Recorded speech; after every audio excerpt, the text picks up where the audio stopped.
Preparing for this upcoming August 2024 batch and still confused what all companies you should aim for as an aspirant? Don't worry, I'm here to help you out.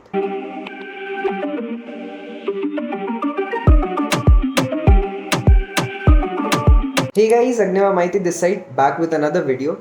So today I'll be discussing about 3 important things which you should look for in a company while you're sitting for its sponsorship examination. The first one being eligibility criteria. Yes, check whether you are actually eligible for that company or not.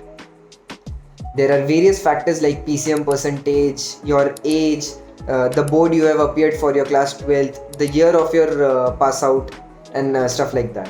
And shortlist the companies you are actually eligible for and prepare for it. The second point being RPSL. RPSL is basically a recruiting license which every company has in order to intake cadets, whether it be TMEs or tech cadets. And of course, look forward for companies having a good reputation and companies which are well known in the shipping industry as well. Also watch out for fraudulent companies as well. Coming to my final and the most important point, which is waiting period. Being a cadet myself, I always look forward for companies having less waiting period. And for those who don't know what waiting period is basically the time taken by company to allot a ship to you after you have completed your pre-C course. Companies having less waiting period are considered as good companies in my opinion. And giving you all a bonus tip as well.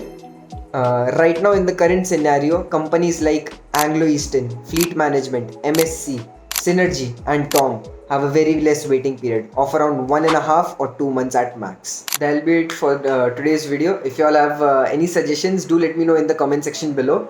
And also if you all need any guidance or free of cost counseling from our mentors at Budding Mariners, do fill the form down in the description box. Good day. Bye bye.